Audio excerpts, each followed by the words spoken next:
صفحہ 328 سورۃ الفرقان آیت نمبر 40۔ 328 صفحے پر سورۃ الفرقان کی آیت نمبر 40۔ اعوذ باللہ من الشیطان الرجیم، بسم اللہ الرحمن الرحیم۔ وَلَقَدْ أَتَوْا عَلَى الْقَرْيَةِ الَّتِي أُمْطِرَتْ مَطَرَ السَّوْءِ أَفَلَمْ يَكُونُوا يَرَوْنَهَا بَلْ كَانُوا لَا يَرْجُونَ نُشُورًا وَإِذَا رَأَوْكَ إِن يَتَّخِذُونَكَ إِلَّا هُزُوًا أَهَذَا الَّذِي بَعَثَ اللَّهُ رَسُولًا إن كاد ليضلنا عن آلهتنا لولا أن صبرنا عليها وسوف يعلمون حين يرون العذاب من أضل سبيلا أرأيت من اتخذ إلهه هواه أفأنت تكون عليه وكيلا أم تحسب أن أكثرهم يسمعون أو يعقلون إن هم إلا كالأنعام بل هم أضل سبيلا صدق اللہ العظیم۔ حضرت محترم اوپر والی آیات میں 5 امتوں کا ذکر تھا، 5 امتوں کا جنہوں نے اپنے اپنے وقت میں اپنی طرف آنے والے نبیوں کو رسولوں کو جھٹلایا تھا، تو اللہ تعالیٰ نے ان کو حرف غلط کی طرح مٹا دیا، نیست و نابود کر دیا۔ ان میں ایک موسیٰ علیہ السلام کی قوم تھی جو فرعون اور اس کے ساتھی تھے، ان کو بحر کلثم میں غرق کر دیا۔ دوسری قوم جس کا ذکر ہے وہ حضرت نوح علیہ السلام کی قوم تھی، سمجھانے بجھانے ایک طویل عرصے تک ان کو سمجھایا بجھایا، راہ راست کی طرف دعوت دی، نہ مانے تو طوفان بھیج کر پانی کا اس میں غرقاب کر دیا۔ تیسری قوم عاد تھی جو قوم نوح کے بعد آئی، اس کو بھی تباہ و برباد کیا۔ پھر اس کے بعد قوم سمود آئی، اس کو بھی۔ پھر اصحاب الرس، وہ کنویں والے لوگ جو تھے، ان کو بھی تباہ و برباد کیا۔ اور بھی بہت سی قومیں جو تھیں وہ آئیں ان کے درمیان، جن کو اللہ بہتر جانتا ہے وہ کون کون سی تھیں، جن کا ذکر یہاں نہیں کیا گیا۔ تو ان کو بھی اللہ تعالیٰ نے اپنے اپنے وقت پر ان کے کرتوتوں کی پاداش میں، نافرمانیوں، حکم عدولیوں، تکذیب کرنے کی پاداش میں ان کو حرف غلط کی طرح مٹا دیا۔ یہ 5 قومیں تھیں جن کا ذکر ہوا کل والی آیات میں۔ ایک چھٹی قوم بچ رہی تھی جس کو قوم لوط کہتے ہیں، اس کا ذکر جو ہے وہ آج کی پہلی آیت نمبر 40 میں بیان کیا جائے گا، اور کچھ دوسری باتیں بھی آئیں گی۔ تو پہلی آیت کے اندر اللہ تعالیٰ فرماتے ہیں کہ یہ قریش مکہ جو تاجر پیشہ لوگ تھے، تاجر پیشہ، ان کے قافلے جاتے تھے مال تجارت بیچنے اور خریدنے کے لیے ملک کے شام میں، اور جس شاہراہ تجارت پر یہ چلتے تھے اسی شاہراہ پر یہ بستی آتی تھی قوم لوط کی۔ قوم لوط کا موجودہ دور میں اگر آپ دنیا کا نقشہ دیکھیں تو جہاں لکھا ہوتا ہے ڈیڈ سی، انگریزی میں دی ڈیڈ سی، وہ جگہ ہے جس کو اردو میں بحیرہ مردار کہتے ہیں، عربی میں بحر المیت کہتے ہیں، بحر المیت۔ تو یہ وہ جگہ تھی جہاں لوط علیہ السلام کی بستیاں تھیں، کچھ 6 کی تعداد میں، لیکن ان میں سے سب سے بڑی بستی صدوم تھی، ساڈم۔ تو اس ایک بستی کا ذکر نام نہیں آیا، لیکن بستی کا ذکر آیا، باقی سب اس کے ماتات میں تھی۔ حضرت لوط علیہ السلام کو وہاں بھیجا گیا نبی بنا کر، اور اس قوم ان کو ایک عادت تھی کہ وہ ہم جنس پرستی کرتے تھے۔ مرد جو ہیں وہ اپنی جنسی خواہش مردوں سے، عورتوں سے پوری کرتی تھی، اور یہ ایک ایسی فحاشی تھی جو پہلی بار اس قوم کے اندر شروع ہوئی، اس کے بعد دنیا میں اب تک چل رہی ہے۔ اب امریکہ میں تو بطور خاص مطالبہ ہوتا ہے، ہم جنس پرستی جو ہے یہ جو اس کی اجازت ہونی چاہیے، اس کو آئینی کوریج ہونی چاہیے، بل پاس ہونا چاہیے وغیرہ وغیرہ، یہاں تک خباثت پہنچ گئی ہے۔ تو اس لیے اللہ تعالیٰ کو یہ عادت اتنی ناپسند اور اتنی یہ فاحش تھی کہ اس پر عذاب بھیجا گیا، اور عذاب بھی بڑا منفرد، کہ ان کی حضرت جبرائیل علیہ السلام اور اس کے ساتھ فرشتے تھے، حکم ہوا ان کو کہ ان کو راتوں رات ان کی بستیاں، ان کے جو مکانات ہیں، ان کی زمین سمیت اٹھا کر بلندی پہ لے جایا جائے، اور ان کی اوپر والی طرف نیچے، نیچے والی طرف اوپر کر دی جائے، یعنی چھتوں کے بل نیچے گرا دیا، پھینک دیا جائے۔ یہ زمین پر جب گری تو زمین کے اندر دھنس گئی، اور وہاں ایک بہت بڑا گڑھا پیدا ہو گیا جب پانی نکل آیا۔ اسی وجہ سے اس کا نام بحر المیت ہے کہ مرے ہوئے لوگوں کا یہ سمندر ہے۔ اب بھی اس کا پانی بڑا بدبودار اور غلیظ ہے، ڈینسٹی بہت ہے، کوئی سمندری گھاس، سمندری جانور پیدا نہیں ہوتا اسی نحوست کی وجہ سے۔ تو یہ اس کو موتفقات بھی کہا گیا، الٹی ہوئی بستیاں۔ وہ یہ جگہ وہ تھی، موجودہ دور میں آپ نقشے میں اسے دیکھ سکتے ہیں کہ وہ کہاں ہے۔ اس کا پانی جو ہے وہ عجیب و غریب ہے، کہاں سے آتا ہے کوئی پتہ نہیں ہے، لیکن یہ کہ کوئی اور قریب ایسی جھیل، ندی، نالا بھی نہیں ہے، لیکن اس کے اندر سے۔ تو اس بستی کے بارے میں فرمایا کہ یہ عرب کے لوگ جو ہیں، مکے کے لوگ خاص طور پر جو تجارت پیشہ لوگ ہیں، یہ جاتے ہیں اور گزرے ہیں اس بستی پر سے جس کو صدوم کہتے ہیں۔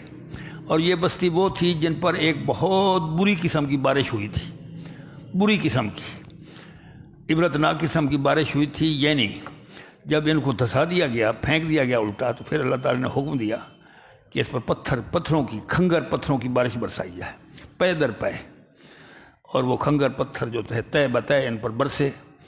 یہ بھی ایک اللہ تعالیٰ کی ناراضگی کا نشان تھا، ورنہ تباہ و برباد تو اٹھنے سے ہی ہو گئے تھے، جب پھینکا گیا تو وہ ختم ہو گئے تھے۔ لیکن یہ ناراضگی کا ایک اظہار تھا کہ اللہ کو ان کے اس فعل بد سے، جو اتنا گھنونا فعل تھا، اتنی نفرت اور اتنا غصہ تھا کہ پتھر برسائے گئے، اور ہر پتھر پر نام لکھا ہوتا تھا، یہ شخص فلاں کو لگنا، یا ایسے لگنا، ایسے لگنا۔ حتیٰ کہ ایک شخص کے بارے میں آتا ہے کہ وہ حج کرنے کے لیے مکہ گیا ہوا تھا، اسی قوم کا۔ جب وہ واپس لوٹا تو اس کو پتھر اس کے انتظار میں تھا، اس کو لگا اور اس کو مار دیا۔ لوط علیہ السلام کی بیوی جو اسی برادری میں سے تھی، اور وہ کوئی حضرت لوط علیہ السلام کے لیے کوئی اچھی بیوی ثابت نہ ہوئی، ساری ہمدردیاں اس کی اپنے والدین اور برادری کے ساتھ تھی، وہ بھی وہیں ہلاک ہو گئی۔ اور جب وہ نکلے بستی سے، باقی سب لوط والے بچ گئے۔ تو فرماتے ہیں کہ یہ مکہ کے جو تاجر ہیں، یہ گزرے ہوں گے اس بستی کے پاس سے جس پر ایک بہت بری قسم کی بارش برسائی گئی، یعنی پتھروں کی بارش۔ کیا یہ اس بستی کو دیکھتے نہیں ہیں؟ دیکھتے تو ہیں، اس کے نشانات موجود ہیں، پاس سے سڑک گزرتی تھی، شاہراہ تجارت، دیکھتے تھے، لیکن عبرت کی آنکھ سے نہیں دیکھتے تھے۔ دیکھتے تو تھے، دیدہ عبرت سے نہیں دیکھتے تھے، چشم بصیرت سے نہیں دیکھتے تھے۔ تو اللہ تعالیٰ فرماتے ہیں بات اصل یہ ہے کہ دیکھتے تو ہیں، لیکن سر کی آنکھوں سے دیکھتے، دل کی آنکھوں سے نہیں دیکھتے۔ یہ نہیں سوچتے کہ یہ سمندر کیوں پیدا ہوا، یہ نہیں دیکھتے کہ یہاں کون سی بستی آباد تھی اور کس جرم کی پاداش میں ان کو نیست و نابود کر دیا گیا۔ تو اللہ تعالیٰ فرماتے ہیں اصل بات یہ ہے کہ یہ دوبارہ مرنے کے بعد دوبارہ جی اٹھنے پر ایمان نہیں رکھتے، یہ مکہ کے لوگ، اسی لیے ادھر غور نہیں کرتے، ایمان نہیں ہے آخرت پر۔ اور یہ ایک بات ایک آیت میں گزری۔ اگلی بات جو ہے وہ یہ کہ نبی اکرم صلی اللہ علیہ وسلم کو دیکھ کر یہ مکہ کے لوگ جو بڑے بڑے جغادری ان کے تھے، وہ نبی اکرم صلی اللہ علیہ وسلم کو دیکھ کر مذاق اڑاتے تھے، تمسخر اڑاتے تھے، استہزاء کرتے تھے، اور وہ کہتے تھے کہ یہ ہے وہ شخص جس کو اللہ نے نبی بنا کے بھیجا ہے۔ جب آپ کو دیکھتے تو کہتے بڑی حقارت کے ساتھ، استحقار کے ساتھ، کہ یہ ہے وہ شخص جس کو اللہ تعالیٰ نے لوگوں کو ہدایت کے لیے، لوگوں کی رہبری اور رہنمائی کے لیے نبی بنا کے بھیجا۔ یہ ہے، یہ حقارت کی بات تھی۔ اگر بنانا ہی تھا اللہ تعالیٰ کو نبی تو کسی سردار کو بنا تھا جو اثر و رسوخ کا مالک تھا، جس کی لوگ بات سنتے بھی مانتے بھی۔ اس کو بنا دیا جس کے پاس کھانے کو کچھ نہیں ہے، جس کے پاس کوئی باغ نہیں ہے، کچھ نہیں ہے۔ یہ مذاق کرتے تھے، اور یہ مزید یہ کہتے تھے کہ یہ شخص جو ہے اس کی باتیں اتنی چکنی چپڑی ہوتی ہیں، اتنی مؤثر ہوتی ہیں، جادو اثر رکھتی ہیں کہ یہ اپنی میٹھی میٹھی چکنی چپڑی باتوں سے اس نے تو ہمیں پھسلا دیا تھا، ہمارے بتوں سے برگشتہ کر دیا تھا۔ اگر ہم سختی کے ساتھ اپنے بتوں پر جمے نہ رہتے تو اس نے بھٹکا دیا تھا۔ یہ بات بھی کہتے تھے۔ اب یہ دو متضاد باتیں تھیں، ایک طرف کہتے یہ دیوانہ ہے، بیکی باتیں کرتا ہے، دوسری طرف کہتے تھے یہ اس کی باتیں بڑی مؤثر ہوتی ہیں، جادو کا سا اثر رکھتی ہیں، جو سنتا ہے گرویدہ ہو جاتا ہے، قائل ہو جاتا ہے، مسلمان ہو جاتا ہے۔ ہمیں بھی یہ بچلانے لگا تھا، ہمیں بھی بہکانے اور پھسلانے لگا تھا، ہم بڑی سختی کے ساتھ اپنے بتوں پر جمے رہے تو ہم بتوں سے ہٹ نہ سکے، ورنہ اس نے کوئی کسر نہیں چھوڑی تھی، بھٹکا دیا تھا اس نے۔ اللہ تعالیٰ فرماتے ہیں کہ عنقریب انہیں معلوم ہو جائے گا ان کو جو اس طرح کا مذاق اڑاتے ہیں نبی کا، استہزاء کرتے ہیں، انہیں معلوم ہو جائے گا جب یہ اللہ کا عذاب دیکھیں گے تو پھر انہیں پتہ چلے گا کہ سیدھے رستے پہ کون تھا اور گمراہ کون تھا۔ اگلی بات یہ فرمائی کہ پیغمبر کو خطاب کرتے ہوئے کہ اے پیغمبر صلی اللہ علیہ وسلم، آپ نے دیکھا نہیں ان کو کہ ان میں سے کچھ ایسے بھی ہیں جنہوں نے اپنی خواہشات کو اپنا معبود بنا رکھا ہے، جو دل میں خیالات ہیں، خواہشیں ہیں، چاہتے ہیں، امیدیں ہیں، آرزوئیں ہیں، ان کو خدا بنا رکھا ہے، ان کو بت کا مقام دے رکھا ہے، ان کی پوجا پاٹ کرتے ہیں، ان امیدوں اور آرزوؤں کے سارے زندہ ہیں، جو خواہش دل میں آتی ہے اس کو پورا کرتے ہیں، یہ نہیں سوچتے اللہ کا حکم ہے، اللہ کے رسول کا حکم ہے یا نہیں۔ تو انہوں نے اپنی خواہشات نفسانی کو اپنا معبود بنا رکھا ہے۔ کیا اے پیغمبر اگر آپ کو کہیں کہ آپ ان کے ذمہ دار بن جائیں گے؟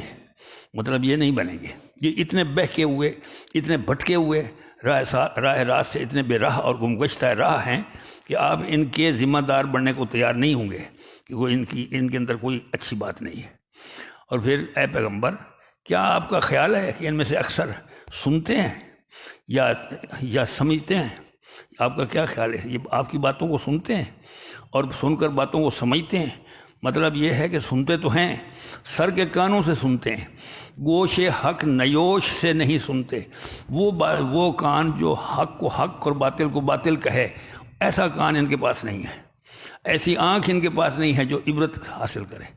سر کی آنکھیں تو موجود ہیں، وہ جانور بھی دیکھتے ہیں، یہ بھی دیکھتے ہیں، لیکن ان کے اندر وہ تدبر، وہ تفکر نہیں، ان کے کانوں کے اندر وہ عبرت حاصل کرنے کا مادہ نہیں ہے۔ سرسری طور پر کان دھرتے ہیں، سنتے ہیں، ایک کان سے سنتے ہیں دوسرے سے اڑا دیتے ہیں، سنی انسنی کر دیتے ہیں۔ تو فرماتے ہیں کیا گمان ہے آپ کا؟ تو مطلب یہ ہے کہ نہ یہ سنتے ہیں نہ یہ سمجھتے ہیں، لیکن قیامت کے دن ان کی آنکھیں کھل جائیں گی اور اس وقت یہ پچھتا کر ہاتھ مل کر حسرت بھرے انداز میں کہیں گے کاش کہ ہم دنیا کے اندر پیغمبر کی بات سن لیتے اور سمجھ کر اس کو پلے باندھتے اور اس کے مطابق زندگی بسر کرتے، تو یہ روز بد جہنم کے اندر جلنا نصیب نہ ہوتا۔ ابھی آپ کو سورۃ ملک کا ایک حوالہ چھوٹا سا دکھاؤں گا، اس کے اندر کیا ہوگا۔ پھر فرماتے ہیں اگلی بات کہ یہ لوگ جو ہیں، یہ مشرک اور کفار، ان کی مثال ایسے ہے جیسے یہ جانور ہوتے ہیں، مویشی ہوتے ہیں، چوپائے ہوتے ہیں۔ چوپائے جس طریقے سے کوئی سمجھ بوجھ نہیں رکھتے، اسی طرح یہ بھی ہیں، بلکہ یہ چوپایوں سے بھی گمراہ تر ہیں، بے راہ تر ہیں۔ چوپائے پھر اپنے مالک کو پہچانتے ہیں، وہ اپنی ذمہ داریوں کو، اپنے کھوٹے کھرے کو بھی سمجھ لیتے ہیں۔ بعض جانور بڑے سیانے ہوتے ہیں، وہ اپنے نقصان کو بھی سمجھتے ہیں، وہ ایسی گھاس نہیں کھاتے جو انہوں نے نقصان دینے والی ہے۔ مثال کے طور پر تمباکو کا پودا ہے، تو تمباکو کا پودا جو ہے، آپ کسی جانور کو، بکری، بھیڑ، دمبا، بھینس، گائے، بیل، کسی کو آپ ایک پتا اس کا پتا جو ہے توڑ کر کھلانے کی کوشش کریں، سونگے گا اور پھر اس کے بعد نفرت کا اظہار کرے گا، نہیں کھائے گا۔ تمباکو کا پتا سبز تازہ بے شک دھو کر کھلائیں، نہیں کھائے گا۔ کیوں؟ اس کے اندر یہ مادہ موجود ہے کہ یہ نقصان دہ ہے۔ لیکن انسان کو دیکھو کہ انسان ہو کر، عقل و خرد کا مالک ہو کر، ٹنوں کے حساب سے یہ تمباکو جو ہے پی جاتا ہے، اور مختلف امراض میں کینسر ہے، ہونٹ کا کینسر ہے، گلے کا ہے، فلاں کا ہے، پھیپھڑوں کا ہے، خوفناک قسم کی بیماریوں میں مبتلا ہو کر چلتا بستا ہے۔ تو پھر کون سیاڑا ہوا، جانور ہوا یا انسان؟ تو اس طرح جانور مالک کو پہچانتے، انسان اپنے مالک خالق کو نہیں پہچانتا، اس کا شکر ادا نہیں کرتا، انسان ہو کر نہیں کرتا، وہ جانور ہو کر پہچانتے۔ اس لیے اللہ تعالیٰ نے تشبیہ دی یہ چوپایوں کی طرح، بلکہ ان سے گمراہ تر۔ یہ خلاصہ تھا ان آیات کریمہ کا۔ فرماتے ہیں کہ وَلَقَدْ اتو جو ہے یہ عطایاتی سے ہے، بے شک یہ قریش مکہ جو ہیں یہ گزرے ہیں، آئے ہیں، گزرے ہیں علی القریۃ التی، اس بستی پر سے۔ قریہ بستی کو کہتے ہیں، قرآن نے اس کی جماعت ہے، اس بستی پر سے گزرے ہیں۔ کون سی بستی؟ التی امطرت مطر السوء، جس پر بری بارش برسائی گئی تھی۔ امطرت، امطر یمطر و امطار، بارش برسانا، مطر بارش کو کہتے ہیں۔ تو امطرت مجہول ہے، برسائی گئی جس پر مطر السوء، بری بارش۔ مطر بارش کو سو میں نہ برا، سو میں نہ برائی، سو میں نہ برا، تو امر السوء، برا کام۔ جس بستی پر اللہ تعالیٰ کی حکم سے پتھروں کی اور کھنگر پتھروں کی بارش برسائی گئی، یہ وہ بستی بدقسمت بستی ہے اس پر سے یہ گزرے نہیں ہیں، یہ مکہ کے لوگ تجارت پیشہ لوگ، ان کے قافلے صبح و شام گزرتے رہتے ہیں، مختلف اوقات میں گزرے ہیں۔ مطلب یہ کہ یقیناً گزرے ہیں، ولاقت کا مطلب ہے یقیناً گزرے ہیں اس بستی پر سے یہ لوگ جن پر بری بارش برسائی گئی تھی۔ پھر فرماتے سوال کرتے ہیں افلم یکونوا یرونہا، کیا ان لوگوں نے اس بستی کو دیکھا نہیں ہے؟ اب افلم تو کیا لوگوں نے، افلم فاکمنا تو آکمنا سوال، لم یکونوا یرونہا رآ یرا دیکھنا، کیا انہوں نے اس بستی کو دیکھا نہیں ہے؟ اس کے نشانات، اس کے مل وقوع، یہ کیوں یہ وجود میں آئی، یہاں کون سی بستی آباد تھی، کیوں کس جرم کی پاداش میں اس کو ختم کر دیا گیا؟ کیا انہوں نے کبھی سوچا ہے؟ صبح جاتے ہیں شام جاتے ہیں، ان کے قافلہ در قافلہ تجارت کے لیے شام کی طرف جاتے ہیں، رستے میں بستیاں آتی، تو مطلب یہ ہے کہ دیکھتے نہیں، عبرت کی آنکھ سے نہیں دیکھتے، ویسے دیکھتے ہیں۔ بل کانو، اللہ تعالیٰ فرماتے ہیں کہ اصل بیماری جو ان کی ہے کفار مکہ کی، وہ یہ ہے کہ کانو لا یرجون نشورا، کہ یہ مرنے کے بعد دوبارہ جی اٹھنے پر کی امید ہی نہیں رکھتے۔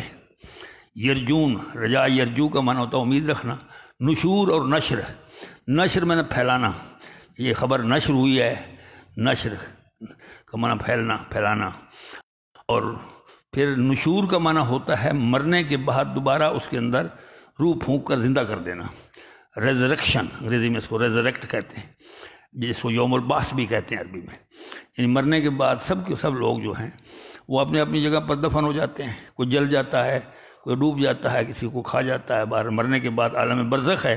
جب اللہ کی مشیت ہوگی تو اللہ تعالیٰ حضرت اسرافیل علیہ السلام کو حکم دیں گے، وہ سور کے اندر پھونک ماریں گے، تو سارے لوگ جہاں جہاں بھی ہوں گے ان کی جسم کے ذرات سب اللہ تعالیٰ کی قدرت کاملہ سے مجتمع ہوں گے، اور مجتمع ہو کر جسم بنے گا، جسم کے اندر روح پھونک دی جائے گی، اور سب زندہ ہو کر اللہ کے حضور حاضر ہو جائیں گے۔ اس کا نام یوم نشر ہے، یوم نشور ہے۔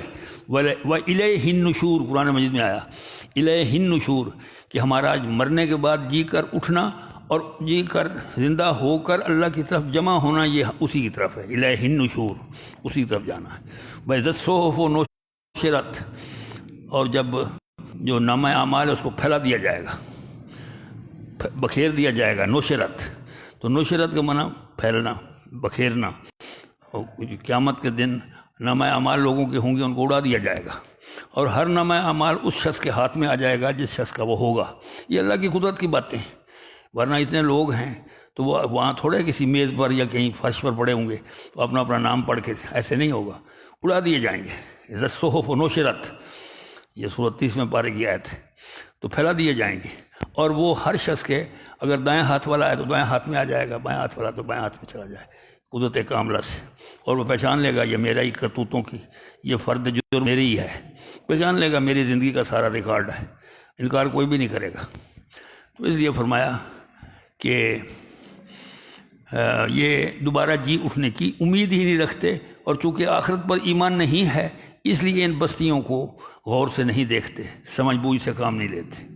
آگے فرماتے ہیں وَإِذَا رَأَوْكَ، اگلی بات کہ اے پیغمبر صلی اللہ علیہ وسلم، جب یہ آپ کو دیکھتے ہیں چلتے پھرتے بازار میں، گلی میں، کہیں آپ کو دیکھتے ہیں، اذا جب، رآ یرا دیکھنا، کا معنی آپ کو، کہ جب یہ آپ کو دیکھتے ہیں، کبھی اتفاق ہو جاتی ہے تو ان کی نظر آپ پر پڑتی ہے، تو کیا کرتے ہیں؟ ان کا رویہ یہ ہوتا ہے، ان یتخذونک، یہ آپ سے سوائے اس کے کچھ نہیں کرتے، یتخذونک الا ہزوا، یہ آپ سے استہزاء کرتے ہیں، آپ کا مذاق اڑاتے ہیں، تمسخر اڑاتے ہیں، آپ کو حقارت کی نظر سے دیکھتے ہیں، بنظر استحقار دیکھتے ہیں، بنظر استصغار دیکھتے ہیں، چھوٹا سمجھتے ہیں، آپ کو کمتر سمجھتے ہیں، اور حقارت کی وجہ سے یہ ان کا رویہ ہے آپ کے بارے میں۔ ان جو ہے اللہ سے پہلے آئے تو نہ کے معنوں میں آتا ہے، یہ نہیں اڑاتے آپ کا الا ہزوا، مگر مذاق، لفظی ترجمہ، یہ آپ کا اڑاتے ہیں تو بس مذاق ہی اڑاتے ہیں، جب بھی ان کو موقع ملتا ہے آپ کا تمسخر اور آپ کا استہزاء کرتے ہیں، اور کہتے کیا ہیں؟ مذاق اڑاتے ہوئے کہتے ہیں احاذ اللہ زی، کیا یہ ہے وہ شخص، یہ ان کا فکرہ ہے، احاذ اللہ زی، کیا یہ ہے وہ شخص بعث اللہ رسولہ، جس کو اللہ تعالیٰ نے رسول بنا کے بھیجا ہے، یہ کہتے ہیں حقارت سے، یہ شخص دیکھو یہ شخص ہے، یہ ہیں وہ حضرت جن کو اللہ نے رسول بنا کے بھیجا ہے، ہمارے جیسا، اور ہمیں ہدایت کرتا ہے، ہمارے جیسا ہمیں رستہ دکھاتا ہے، ہم کہاں رستے پہ پہلے ہی ہیں، ہم سے زیادہ سمجھدار آگے ہمارے جیسا ہے، یہ حقارت سے کہتے ہیں۔ اور پھر ساتھ یہ بھی کہتے ہیں کہ ان قادہ قریب تھا، قادہ یا قادو یہ افعال مقاربہ میں سے ہے، 7-8 ہوتے ہیں، ان میں سے ایک قریب ہے، اس کا ترجمہ کرتے ہیں۔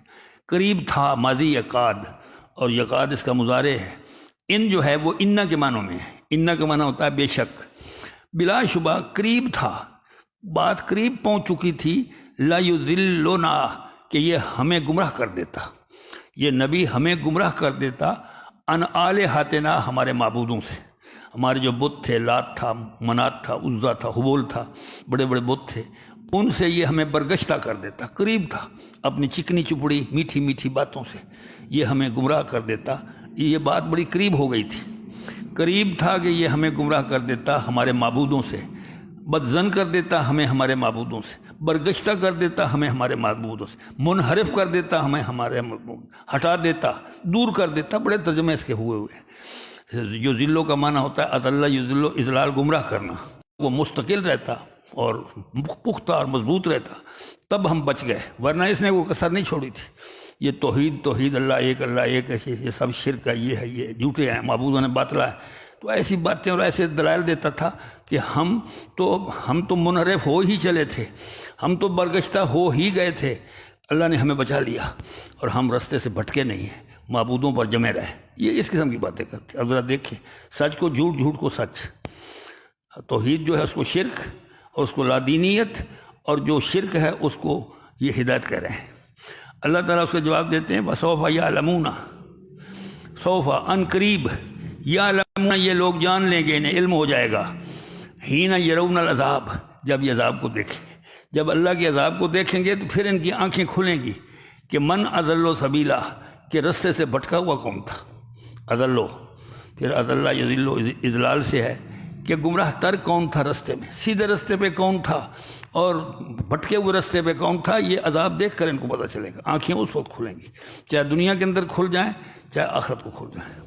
اول تو میدان بدر کے اندر بہت سے لوگوں کی آنکھیں کھل گئی تھی، 70 شخص ہلاک ہوئے، قتل ہو گئے، واصل جہنم ہوئے، ان کا سردار ابو جہل بھی، جس کو 2 لڑکوں نے قتل کر دیا تھا، آنکھیں تو کھل گئی تھی۔ شکست کھانے کے بعد 1000 تعداد تھی اور بڑا لاؤ لشکر لے کر آئے تھے حق کو مٹانے کے لیے، حق نے ایسی لگائی کہ جناب شام تک فیصلہ ہو گیا تھا اور صرف 14 مسلمان شہید ہوئے۔ رسول اللہ علیہ وسلم شام کو حکم دے رہے تھے صحابہ کرام کو کہ ان سب کافروں کی 70 لاشیں جو ہیں گھسیٹ کر، رسی ڈال کر پاؤں میں گھسیٹ کر، ایک کنواں تھا پرانا، اس کنویں کے اندر اس کو پھینک دیں، جس کا کلیب نام تھا، تو اس کے اندر پھینک دو۔ وہ کنویں میں نہیں جا رہے تھے، وہ جہنم میں جا رہے تھے، اور 70 بندے جو ہیں وہ قیدی ہوئے۔ اس سے بڑی ذلت اور رسوائی کیا ہو سکتی؟ اس لیے اللہ تعالیٰ نے اس کو یوم الفرقان کہا کہ یہ حق اور باطل کے درمیان فرق کر دینے والا دن تھا، تو یہ انہیں پتہ لگ جائے گا۔ اس کا حوالہ آگے آ رہا ہے۔ فرماتے ہیں اے پیغمبر، ارائیتا، کہ آپ نے دیکھا، آپ نے ملاحظہ کیا، آپ نے دیکھا، آپ نے مشاہدہ کیا، من اتخذ، اس شخص کا کہ اتخذ الہہ ہواہ، جس نے اپنی خواہش کو اپنا معبود بنا رکھا ہے۔ اتخذ اختیار کرنا، بنانا، الہ کا معنی معبود، ہوا کا معنی خواہش، ہوائے نفسانی خواہش۔ یہ ہمارے ہاں جو ہوا ایئر ہوتی ہے یہ نہیں، یہ عربی کا ہوا ہے، ہوا کا معنی خواہش ہوتی ہے، ہوا، اور اس کا معنی ہوا، اس کی جمع آتی ہے، اس سے پناہ مانگنے کا حکم ہے دعا کے اندر کہ اللہ تعالیٰ مجھے خواہشات نفسانی سے محفوظ رکھے۔ تو نفس امارہ ہوتا ہے، اس سے خیر کی توقع نہیں ہے، وہ شیطان کے اشارے پہ چلتا ہے ہمارا نفس امارہ، لیکن ہمیں برائی کا حکم دیتا ہے اور اس پر قبضہ جو ہے وہ شیطان کا ہوتا ہے، اور وہ اس کے اشارے پہ چلتا ہے اور تباہ کرنا اس کا مقصد ہوتا ہے۔ ان النفس لامارۃ بالسوء، نفس امارہ تو برائی کا حکم دیتا ہے، الا من رحم ربی، سوائے اس کے جس پر اللہ رحم کے اس کو بچا لے، ورنہ یہ نہیں بچنے دیتا، پناہ مانگنی چاہیے۔ تو اللہ تعالیٰ فرماتے ہیں نبی آپ نے دیکھا اس شخص کو کہ جس نے اپنی خواہش کو اپنا معبود بنا لیا۔ یہ معبود کیا بنا ہے؟ معبود کی ہم عبادت کرتے ہیں، ہم جھکتے ہیں، اس کی بات مانتے ہیں، تسلیم کرتے ہیں اس کے حکم کو، اور جو شخص اپنی خواہشات کا غلام ہوتا ہے، نفس امارہ کا غلام ہوتا ہے، وہ شخص بھی جو خواہش ذہن میں پیدا ہوئی اس کو عملی جامہ پہنا دیا. کسی کا حق تلفی ہوتی پھرے، کسی کا حق مارا جاتا ہے، گناہ کا ارتکاب ہوتا پھرے، بے حیائی فحاشی کا ارتکاب ہوتا پھرے. وہ اس کا شراب پینے کو جی چاہتا پی لو، زنا کرنے کو جو کر لو، لوٹنے مارنے ڈاکہ ڈالنے کی خواہش ہے کر لو، کسی کی جیب کاٹنے کی خواہش ہے کر لو، کسی کو مارنے پیٹنے کی کر لو، کسی کو قتل کرنے کی خواہش کر دو. یہ اس کا ہوتا ہے کہ وہ اپنی خواہش کو اپنا معبود بنا لیتا ہے، پھر اس کی پرستش کرتا ہے، پوجا پاٹ کرتا ہے اور اس کے سامنے سر جھکا دیتا ہے. جو خواہش تقاضا کرتی ہے اسی کے مطابق کرتا ہے. یہ بات صرف کافروں میں نہیں، ہم مسلمانوں میں بھی اب آ گئی ہے. کسی شاعر نے کہا بھی ہے، ہر شخص نے ڈھالے ہیں کچھ اصنام خیالی، ہر شخص نے ڈھالے ہیں کچھ اصنام خیالی. اصنام خیالی خیالی بت، کچھ ہر شخص نے ڈھالے ہیں کچھ خیالی بت. جس ذہن میں جھانکا وہی مندر نظر آیا. ذہن کو اگر ہم جھانک کے دیکھیں تو وہ ذہن نہیں ہے، وہ مندر بنا ہوا ہے. وہاں خواہشات کے بت سجے ہوئے ہیں. یہ بھی خواہش ہے، یہ بھی خواہش ہے، اولاد کی خواہش ہے، مال کی خواہش ہے، مستقبل کی خواہش ہے، بیوی کے بارے میں، یہ جناب پراپرٹی کے بارے میں ہے، یہ بینک بیلنس کے بارے میں. اتنی خواہشات جیسے انہوں نے 360 بت سجا کے رکھے ہوئے تھے. ہم اسی طرح اپنے دماغ کے اندر، کھوپڑی کے اندر خواہشات کی صورت میں بت سجا کے رکھے ہوئے. جس ذہن میں جھانکا وہی مندر نظر آیا. تو یہ خواہشات جو ہیں دنیا کے اندر، مسلمان کا یہ شیوا ہے کہ اس کی ہر خواہش اللہ اور اللہ کے رسول کے خواہش کے مطابق ہوتی ہے، اس کی اپنی کوئی خواہش نہیں ہوتی. وما تشاءون الا ان یشاء اللہ رب العالمین. تم کوئی بھی خواہش نہ رکھو سوائے اس خواہش کے جو اللہ رکھتا ہے. وما تشاءون، تمہاری مشیت کا کوئی وزن نہیں ہے، تمہاری خواہش کا کوئی وزن نہیں. الا ان یشاء اللہ رب العالمین، خواہش تو اللہ کی چلے گی، مشیت تو اللہ کی چلے گی، تمہاری کیا چلے گی؟ تو تم اپنی خواہشات کو اللہ کی خواہش کے مطابق کر دو گے تو قیامت کے دن تمہاری خواہش کا اللہ احترام کرے گا. جنت کے اندر وہ کچھ ملے گا جو تم چاہو گے. یہ وعدہ ہے اللہ کا. اب دنیا میں اگر ہم من مانی کریں گے، من چاہی کریں گے تو قیامت کے دن پھر اللہ بھی من چاہی کرے گا، پھر دوزخ میں بھیج دے گا، جیسا کہ ذکر آئے گا سورۃ ملک کے اندر. یہ یہاں مختصر طور پر تو ہمیں اپنی خواہشات کا غلام نہیں ہونا چاہیے. دیکھنا چاہیے یہ خواہش اس پر دین کا رنگ ہے، اسلام کا رنگ ہے، اللہ کا حکم ہے، اللہ کے نبی کا حکم ہے. اگر ہے تو اس خواہش کو پورا کرو، اور اگر وہ خلاف اسلام ہے، اینٹی اسلامک ہے، تو اللہ کی خواہش کے خلاف ہے، اللہ کے رسول اس سے ناراض ہوتا ہے، تو پھر اس کو کسی گٹر میں پھینک دو، اس کی پرواہ نہ کرو، اللہ کو راضی رکھو. یہ ہے مسلمان کا شیوا. اگلی بات یہ فرمائی کہ افا انت تکون علیہ وکیلا. اے پیغمبر صلی اللہ علیہ وسلم، جو اس قسم کے لوگ ہیں، بتوں کی پوجا کر رہے ہیں، خواہشات کے غلام ہیں، عبرت کا سبق حاصل نہیں کرتے، آپ کا مذاق اڑاتے ہیں، استہزاء کرتے ہیں، تمسخر اڑاتے ہیں، تو کیا اس کماش کے لوگ، ان عادات و خصال کے لوگ جو ہیں، افا انت تکون علیہ وکیلا، کیا بلا آپ ان کے ذمہ دار بنیں گے؟ وکیل کا معنی ذمہ دار. کیا آپ ان کے وکیل بننا پسند کریں گے؟ مطلب یہ کہ نہیں، اور آپ کو روک دیا گیا. یہ اپنی خود بھوگتے ہیں، آپ کو ذمہ داری نہیں سونپی گئی. آپ کا کام صرف تبلیغ ہے، بس ہدایت اللہ کے پاس ہے. ذکر فذکر انما انت مذکر. آپ ان کو نصیحت کرتے رہیے. انت مذکر، آپ تو بس نصیحت کرنے والے ہیں. لست علیہم بمسیطر، ان پر آپ وکیل اور دروغہ مسلط بن کے نہیں آئے کہ گربان سے پکڑ کر جنت میں لے جانا، بازو سے پکڑ کر جنت میں لے جانا. آپ کی تبلیغ کی بات، آپ کی دین کی بات سنتے ہیں، سنیں، فائدہ ان کا ہے. نہیں سنیں گے تو میں خود ہی نپٹ رہوں گا. ذرنی والمکذبین اولی النعمہ، سورہ مزمل میں آتا ہے کہ مجھے اللہ تعالیٰ فرماتے ہیں مجھے بھی چھوڑو، ذرنی، مجھے چھوڑو، والمکذبین، اور یہ جھٹلانے والے لوگ جو ہیں، جو اللہ کی توحید کو جھٹلاتے ہیں، آپ کی نبوت کو جھٹلاتے ہیں، ان کو چھوڑیں، میں خود ہی نپٹ لوں گا. اللہ کو نپٹنا آتا ہے دنیا میں بھی اور آخرت میں بھی. اوپر 6 قومیں گزری، ان سے نپٹے اور خوب نپٹے، ان سے بھی نپٹ لوں گا. اور غزوہ بدر کے اندر نپٹے بھی، اور قیامت کا دن تو خیر میں وہ کام ہی یہی ہوگا کہ ان سے نپٹنا آتا ہے. تو اس لیے آپ ان کی وکالت نہ کریں، نہ ان سے ہمدردی رکھیں، اپنا پیغام، اللہ کے احکام ان تک پہنچاتے رہیں. یہ آپ کا کام ہے، تبلیغ. یا ایک اور سوال کیا، تحسبو، اے پیغمبر کیا آپ کا گمان ہے، کیا آپ سوچتے ہیں، آپ کا خیال ہے، تحسبو حاسب یحسب، ان اکثرہم یسمعون او یعقلون، کہ ان میں سے اکثر جو ہیں وہ سنتے بھی ہیں، سمجھتے بھی ہیں. کیا خیال ہے آپ کا؟ یہ پیغمبر سے سوال ہوگا، کیا خیال ہے آپ کا؟ یہ ابو جہل ابو لہب یہ سنتا ہے آپ کی باتوں کو غور سے، پھر سوچتا بھی ہے، پھر یہ سمجھتا بھی ہے؟ تو مطلب یہ ہے کہ نہ سنتے ہیں اس کان سے جس سے حقیقت سنی جاتی ہے، نہ سمجھتے اور سمجھ بوجھ رکھتے ہیں کہ تدبر کرتے ہیں، تفکر کرتے ہیں جس سے ہدایت نصیب ہوتی۔ سنتے ہیں سرسری طور پر، دیکھتے ہیں سرسری طور پر، نہ عبرت کی نگاہ سے دیکھتے ہیں، نہ حق پہچاننے والے کان سے سنتے ہیں، تو ان کے حصے میں ہدایت کہاں سے آئے گی؟ ہدایت نہیں آ سکتی۔ لہذا یہ فرمایا کہ آپ کا کیا گمان ہے ان میں سے اکثر ان میں سے ایسے، اکثر اس لیے فرمایا کہ کچھ لوگ ایسے تھے جو بعد میں مسلمان بھی ہو گئے تھے، یہ جن کی اولادیں ہو گئی تھی، اس لیے اکثر فرمایا کہ اکثر اس ڈگر پر چلنے والے لوگ ہیں، تھوڑے سے ہیں جن کو اللہ تعالیٰ توفیق بخشے گا مان لے آئیں گے۔ اگلی بات یہ فرمائی کہ انہم، یہ بات آخری ہے، انہم، ان جو ہے اللہ سے پہلے آیا تو نہ کے معنوں میں، یہ لوگ جو ہیں یہ بس کیا ہیں؟ نہیں ہیں یہ لوگ الا کالانعام، مگر چوپایوں کی طرح۔ انعام، نعم کی جمع ہے چوپائے، بھیڑ، بکریاں، گائیں، بھینسیں، اونٹ، یہ دمبے، یہ سارے انعام میں آتے ہیں۔ عرب لوگ ان سب کو ملا کے انعام کہتے تھے، چوپائے۔ یہ سب کے سب کل انعام، کاف کا معنی مانند، یہ سب کے سب چوپایوں کی مانند ہیں۔ بلکہ یوں بات نہیں ہے، چوپایوں کی طرح نہیں، بلکہ ہم اضل و سبیلا، بلکہ یہ ان سے بھی گئے گزرے، ان سے بھی گمراہ تر، ان سے بھی بے راہ تر ہیں۔ جانور جو ہیں وہ جو چوپائے پھر رستے پہ چلتے ہیں، یہ اس پہ بھی نہیں چلتے، وہ اپنے نفع نقصان کو پھر پہچانتے ہیں، یہ بالکل نہیں پہچانتے۔ یہ اللہ اور اللہ کے رسول کی مخالفت پہ کمر بستہ ہے، وہ اس کو کہا گیا بلائے گا کل انعام۔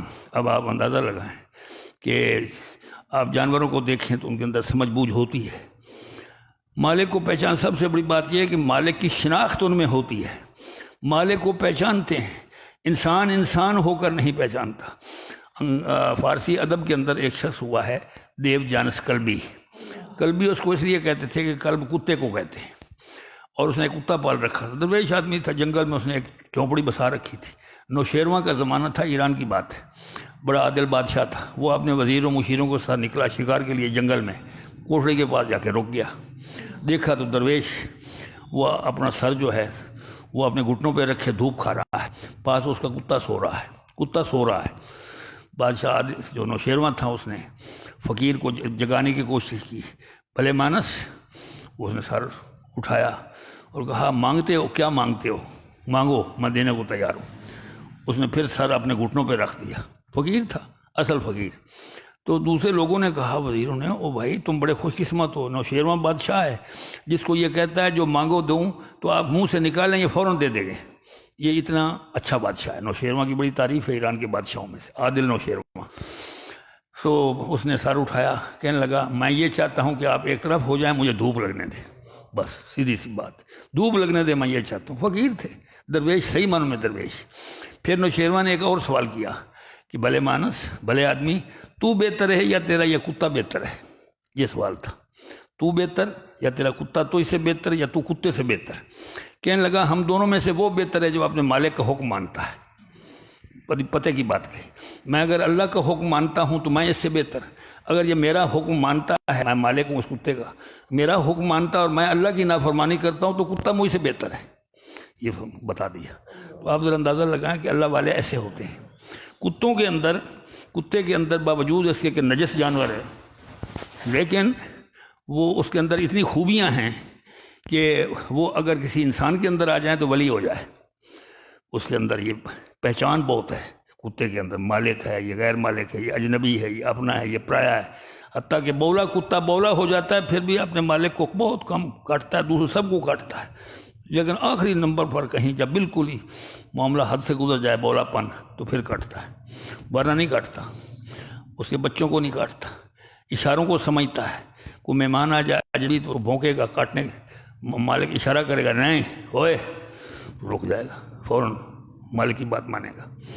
پھر اس کے اندر ایک گھر کا کتا ہے، دوسرے گھر نہیں جائے گا، باہر گاؤں کے اندر مار صاحب موجود ہیں، جانتے ہیں جو گاؤں کا کلچر ہوتا ہے، ساتھ ساتھ ایک ہی گھر ہوتے ہیں، اس نے بھی کتا پالا ہوا، اس نے یہ کھانا کھا رہے ہیں تو اس گھر کا کتا اس کے سامنے بیٹھے گا، اس کا اس کے سامنے بیٹھے گا، یہ نہیں ہوگا کہ وہ کھانا کھا رہے ہیں چلو ادھر چلے جاؤ، ہم اللہ کا آستانہ چھوڑ کر غیر اللہ کے آستانے پہ چلے جاتے ہیں، ہم وہاں جا کے سجدہ ریز ہوتے ہیں، وہاں جا کے ماتھے ٹیکتے ہیں، وہاں جا کے اس کو حاجت روا مشکل کشا سمجھتے ہیں۔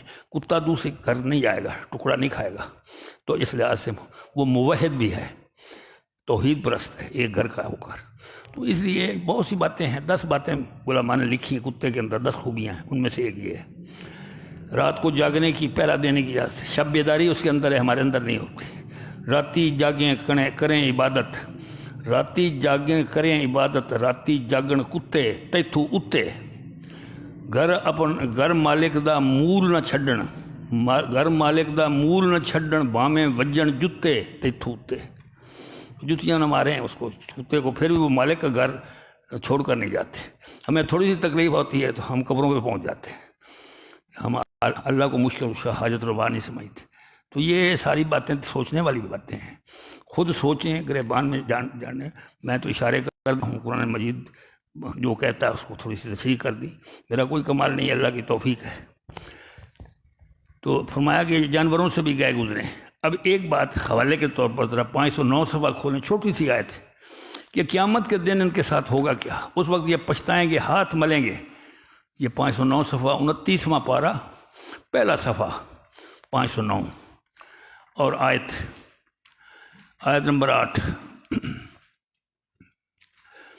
آیت نمبر 8 509 صفحے پر اللہ تعالیٰ فرماتے ہیں قیامت کا منظر، تقاد تمیز من الغیظ، جس دوزخ کے اندر ان کو ڈالا جائے گا نا، وہ پھٹ پڑے گی غصے سے، اتنا ان کو دوزخ کی آگ کو اتنا غصہ آئے گا ان ظالموں پر، ان مشرکین پر، ان کفار پر، کہ غصے میں آ کر وہ پھٹ پڑے گی۔ تقادو تمیزو، قریب ہے کہ وہ پھٹ پڑے غیظ سے، غیظ و غضب میں آ کر۔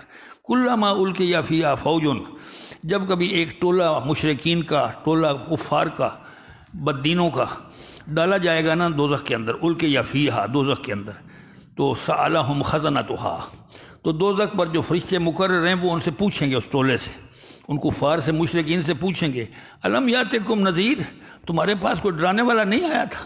یہ سوال ہوگا، تمہارے پاس کوئی ڈرانے والا نبی نہیں آیا تھا؟